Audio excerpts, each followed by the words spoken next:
عشق آقا ہے جس پر سبھی کو ایسا بھارت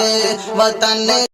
نحمد و نصلی علی رسولہ الکریم اما بعد محترم حضرات، معزز سامعین اکرام، معزز اساتذہ اکرام اور میرے عزیز ساتھیوں، السلام علیکم ورحمۃ اللہ وبرکاتہ۔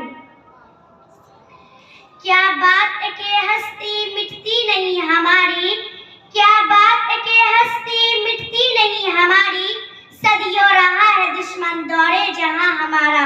محترم حضرات، آج میں انشاءاللہ اثر فشان اسلام کی تھوڑی سی تاریخ اور ادبی سے جھلک دکھلانا چاہتی ہوں کہ جنہوں نے اپنے تن من دھن کی بازی لگا کر اس ہندوستان کو انگریزوں سے آزاد کرایا تھا۔ حضرات سامعین، جب ہندوستان کی مقدس زمین پر انگریزوں کا ناپاک سایہ پڑا اور وہ اپنی شاطرانہ اور بھائی چارانہ چال سے کہا کہ مالک بن بیٹھے، جب باشندگان پر ظلم ستم کے پہاڑ تلے جانے لگے، جب ہندوستان کے باشندوں کو غلام بنایا جانے لگا، تو ایسے نازک وقت میں سب سے پہلے علم بلند کیا وہ محدث کبیر مخزن ناجش بدن شاہ عبدالعزیز محدث دہلوی رحمۃ اللہ علیہ ہیں۔ انہوں نے سب سے پہلے انگریزوں کے خلاف ذات کا فتویٰ دیا اور جگہ جگہ آزادی کے شعلے بھڑکنے لگے اور جگہ جگہ آزادی کے پرچم پر لہرانے جانے لگے اور آخرکار ایک ایسی زبان جس دن ہمارا یہ ملک انگریزوں کے شکنجے سے چھٹکارا پایا اور 15 اگست 1947 عیسوی کو یہ آزادی حاصل ہوئی اور ہمارے اس ملک کا دستور 26 جنوری 1950 کو نافذ ہوا۔